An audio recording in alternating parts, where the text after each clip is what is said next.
Welcome to our channel Tech Mechanical and Electrical. Indian oil corporation limited IOCL का तरफ से finally ITI पास और diploma pass student के लिए रिक्रूटमेंट आ गया है।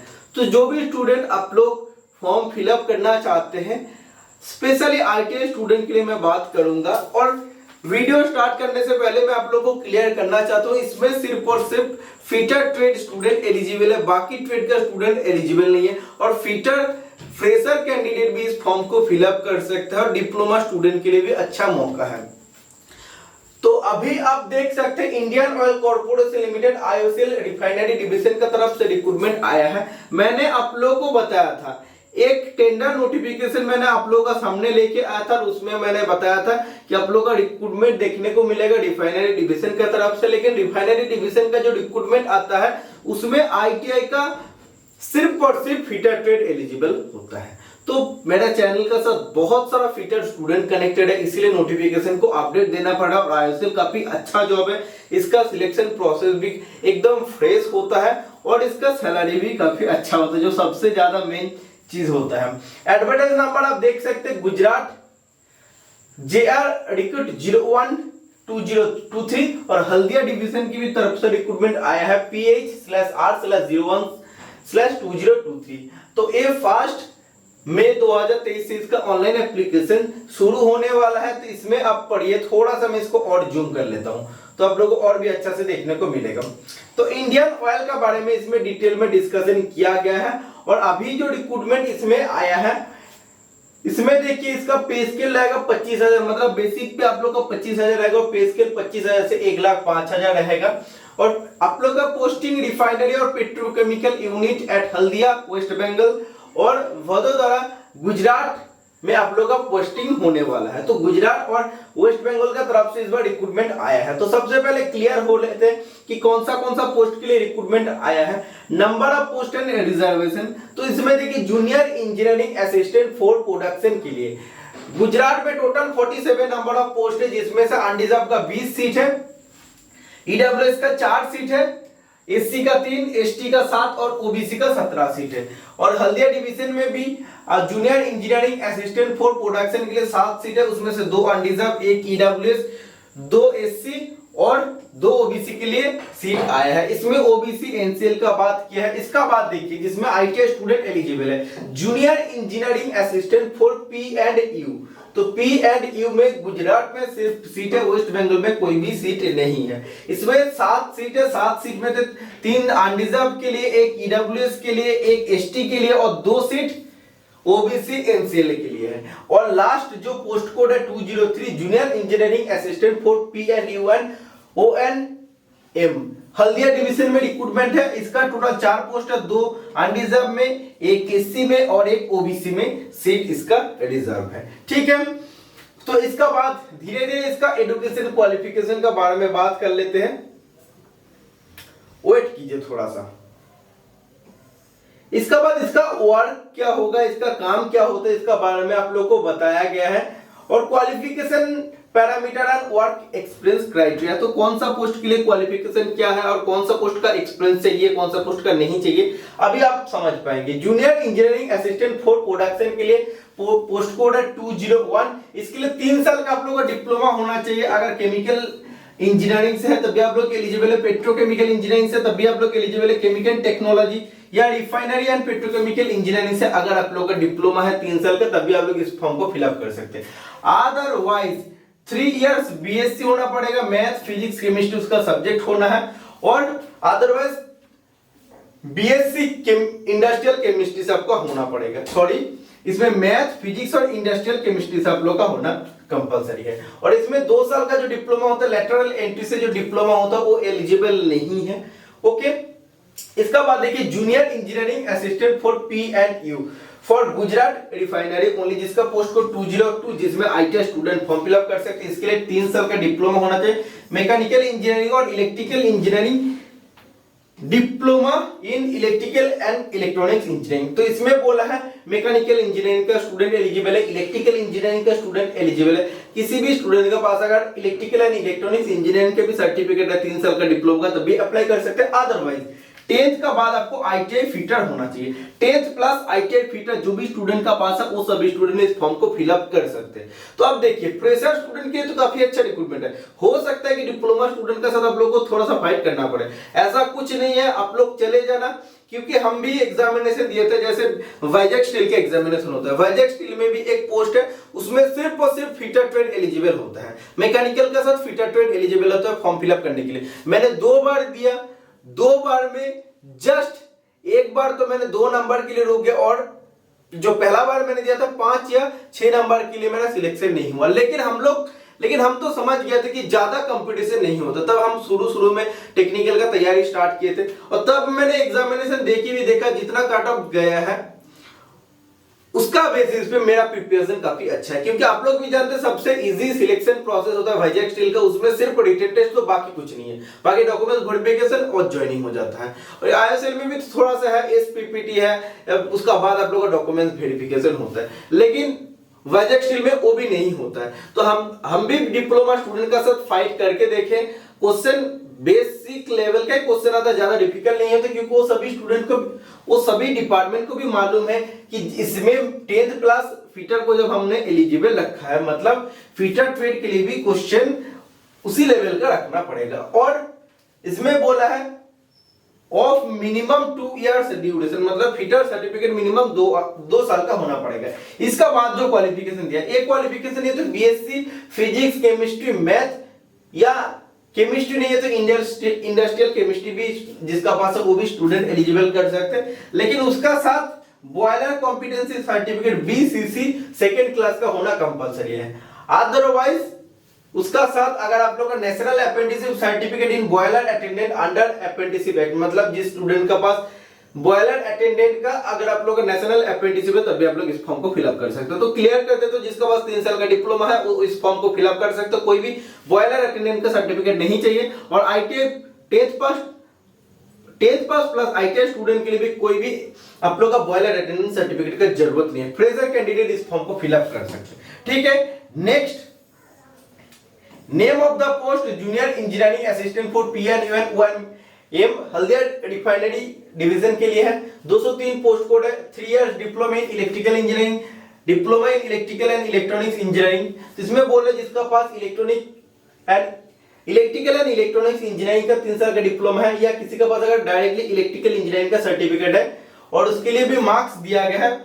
जनरल कैटेगरी स्टूडेंट के लिए देखिए इसमें दिया है जनरल और EWS और OBC के लिए 50% अगर आप लोग का डिप्लोमा में मार्क्स है तो आप लोग इस फॉर्म को फिलअप कर सकते हो। जिसका 45% मार्क्स है SC ST कैंडिडेट का, वो भी इस फॉर्म को फिलअप कर सकते हैं। ठीक है, इसमें आपको जो बोला है diploma BSc ITI in branch subject are specified against the respective post will be only consider, मतलब जिस भी पोस्ट के लिए डिप्लोमा आप लोग जो भी ब्रांच से मांगे वो अगर आप लोगों को बस ऑथेंटिकली है तो आप लोग इस फॉर्म को फिलअप कर सकते हैं। Diploma BSc ITI in other more specified branch shall not be consider, मतलब डिप्लोमा का और दूसरा कोई भी ब्रांच जो मेंशन नहीं किया नोटिफिकेशन पे, या ITI का दूसरा कोई भी ट्रेड जो नोटिफिकेशन पर मेंशन नहीं किया, वो सभी ट्रेड एलिजिबल नहीं है फॉर्म फिलअप करने के लिए।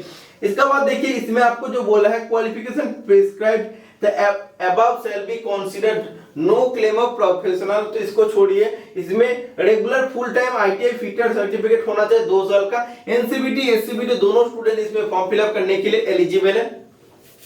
ओके, इसका बाद देखिए इसमें आपको जो बोला है candidate processing higher professional qualification such as bachelor of engineering BE BTech master business administration MBA chartered accountant. तो इसमें आपको जो दिया है जो भी स्टूडेंट का पास आप लोगों का डिप्लोमा BSc और ITI मांगा है, इससे ज्यादा अगर आप लोग ये सब क्वालिफिकेशन जो है BE BTech MBA CA CS CA में LLB या MCA PhD ये सब अगर आप लोग का हायर क्वालिफिकेशन है या अगर आप लोग कर रहे हैं परसुइंग है तो आप लोग इस फॉर्म को फिलअप करने के लिए एलिजिबल नहीं है। ओके, तो जिस पोस्ट के लिए आपको जो भी क्वालिफिकेशन मांगा है, अगर ITI का स्टूडेंट है तो आप लोग ITI का डिटेल्स डालें, एक्स्ट्रा एक भी क्वालिफिकेशन मत डालिए। डिप्लोमा मांगा है तो डिप्लोमा दीजिए, BTech मत दिखाए। तो जो आप लोग का मांगा है सिर्फ आपको ही देना पड़ेगा, क्योंकि IOCL सिर्फ एक ही डिपार्टमेंट है जो हायर क्वालिफिकेशन देख के स्टूडेंट को रिजेक्ट कर देता है। अगर आप लोग का मार्क्स भी सही है तब भी आप लोग को रिजेक्ट कर देता है। इसका बाद आप लोग को कैसे परसेंटेज निकालना पड़ेगा, तो इसमें जो आप लोग का टोटल सेमिस्टर या ईयर्स जो भी होता है, जितने में से टोटल एग्जामिनेशन होता है और टोटल सेमेस्टर या जितना भी एग्जामिनेशन साल में हुआ कितना मार्क्स मिला है इनटू 100 करने से आपको परसेंटेज निकाल के आ जाएगा। इसमें देखिए आपको दिया है diploma under recognised lateral entry scheme 12th का बाद या आईटीआई का बाद 2 साल का जो डिप्लोमा होता है shall also be considered eligible subject to meeting the prescribed. मतलब इसमें आपको बोल रहा है कि जो लेटरल एंट्री से डिप्लोमा किया वो भी स्टूडेंट इसमें एलिजिबल है। तो इसका पॉइंट भी आप लोगों का क्लियर होगा। जो मैंने पहले बताया था कि नॉट एलिजिबल है, बट इसमें दिया है लेटरल एंट्री स्कीम से डिप्लोमा स्टूडेंट भी इस फॉर्म को फिलअप करने के लिए एलिजिबल है। लेकिन सैंडविच डिप्लोमा का नहीं होना चाहिए, मतलब आईटीआई और डिप्लोमा अगर आप लोग एक साथ कर रहे हैं तो वैसे क्वालिफिकेशन नहीं चलेगा। या part time correspondence distance learning इसमें एलिजिबल नहीं है। ठीक है, तो इसमें देखिए वर्क एक्सपीरियंस क्राइटेरिया जो आपको दिया है, जो junior engineering assistant for production के लिए minimum 1 year of post qualification experience आप लोग का होना चाहिए। कौन सा जगह से होना चाहिए वो भी आपको दिया है। और इसमें देखिए जो पोस्ट कोड 203 है, तो पोस्ट कोड 201 और 203 के लिए सिर्फ आप लोग का एक्सपीरियंस का जरूरत है। Minimum 1 year of post qualification experience, work experience in operation and maintenance power generator distribution substation LT and HT 0.4 kV 6.6 kV level of above. इसमें आपको क्वालिफिकेशन जो भी मतलब एक्सपीरियंस जो भी मांगा है पोस्ट कोड 201 और 203 के लिए, अगर आप लोगों के पास 1 साल का है तो आप लोग इस फॉर्म को फिलअप करने के लिए एलिजिबल है। 202 पोस्ट कोड के लिए जो फिटेड स्टूडेंट और डिप्लोमा स्टूडेंट एलिजिबल है, इसके लिए कोई भी वर्क एक्सपीरियंस नहीं है। ठीक है, और इसके बाद जो आप लोग का रोकिए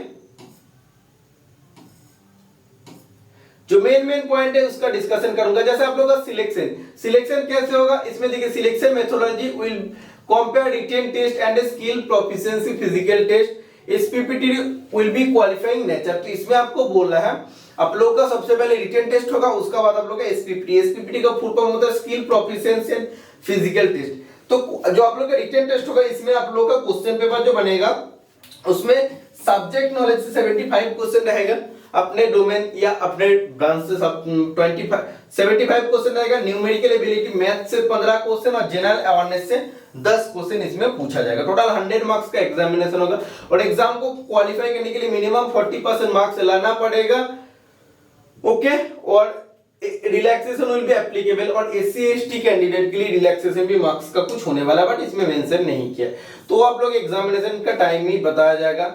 ओके, इसके बाद पे एंड पार्क्स का बारे में आप लोगों को बताया गया कि बेसिक पे के साथ DA ISL का सैलरी काफी अच्छा है। अगर हमने भी देखा है, मेरा एक कॉलीग भी जहां पे मैं जॉब करता हूं उसको छोड़ के ISL गया, काफी अच्छा सैलरी मिलता है। तो इसका बात तो छोड़ दीजिए, जूनियर इंजीनियर का तो और भी अच्छा है, वो तो टेक्नीशियन पोस्ट में गया है। तो इसमें देखिए इसमें आप लोग का प्री एम्प्लॉयमेंट मेडिकल फिटनेस का बारे में बताया, ज्यादा इंपॉर्टेंट कुछ नहीं होता, आप लोग इसको इजीली कर सकते हैं।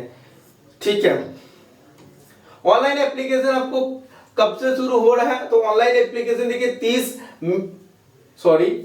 इसका ऑनलाइन एप्लीकेशन जो दिया है आपको पहले से पढ़ लेते हैं।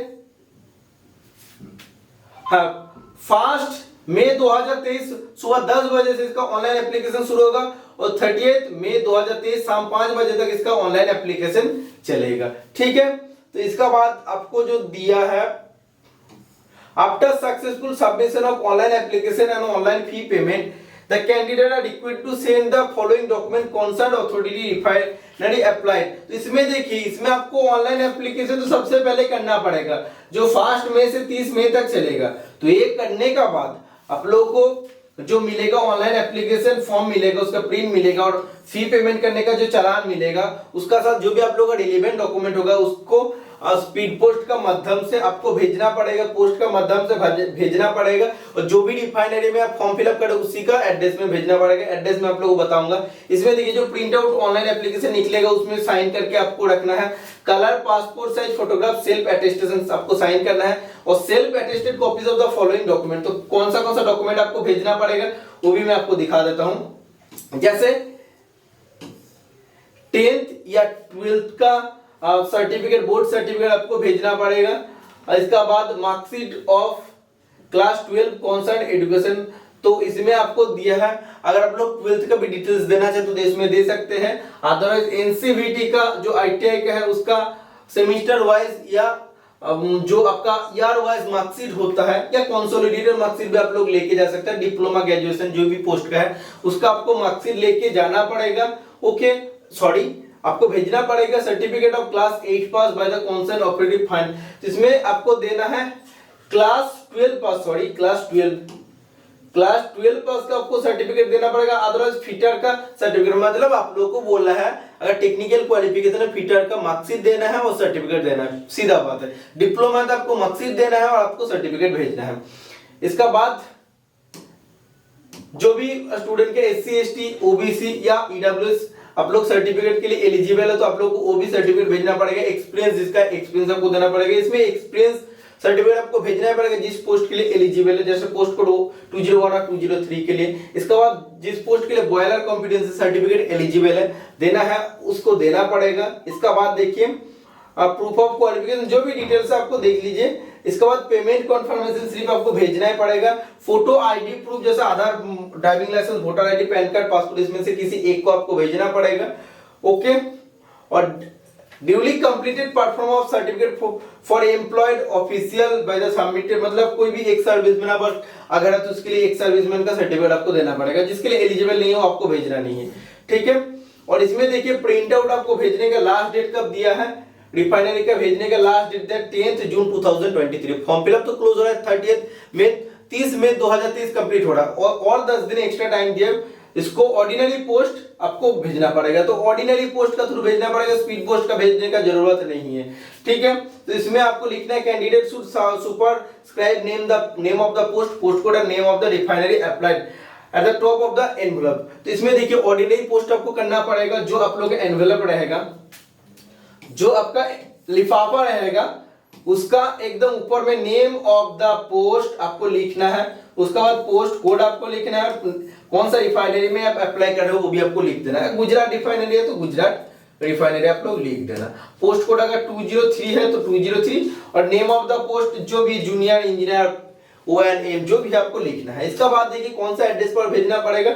2 रिफाइनरी का एड्रेस दिया है, गुजरात रिफाइनरी का ये एड्रेस है और ये हल्दिया रिफाइनरी का एड्रेस है, तो आपको नोट कर लेना है इसी एड्रेस पर आपको भेजना पड़ेगा। ओके, इसका बाद और भी कुछ इंपॉर्टेंट चीज है तो मैं आपको दिखा देता हूं, वेट।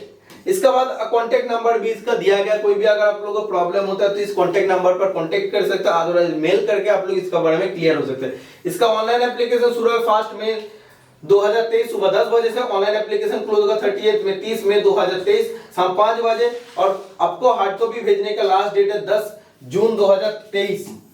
10 जून 2023 आपको हार्ड कॉपी भेजने का लास्ट डेट है और रिटन टेस्ट आप लोग का 11 जून 2023 हो जाएगा। तो इसमें देखिए tentative date of written test क्या दिया 11 जून, मतलब फॉर्म भेजने के जस्ट एक दिन बाद आप लोग का एग्जामिनेशन कंडक्ट हो जाएगा। और इसमें देखिए likely date of publication of written test result आएगा 27 जून 2023। तो ये था फुल नोटिफिकेशन का एनालिसिस। तो नोटिफिकेशन में पूरा चीज को डिस्कशन करना चाहिए क्योंकि आईएसएल में कुछ ऐसा पॉइंट होता है जो बाकी नोटिफिकेशन में नहीं होता है, जैसे हायर क्वालिफिकेशन हो आप लोग को फॉर्म रिजेक्ट हो जाता है। इसीलिए डिटेल में मैंने आप लोग को बता दूं, जो स्टूडेंट एलिजिबल है फिटर स्टूडेंट जरूर इस फॉर्म को फिलअप कीजिए। शायद आप लोग का 100 रुपीज का पेमेंट लगने वाला है, तो पेमेंट आप लोग करके इस फॉर्म को जरूर फिलअप कीजिए और आप लोग एग्जाम को जरूर अटेम्प्ट कीजिए। क्वेश्चन ज्यादा हार्ड नहीं बनता, आप लोग इसको फाइट कर सकते हैं। तो आज के लिए इतना, मिलते हैं नेक्स्ट वीडियो में। Tata bye bye.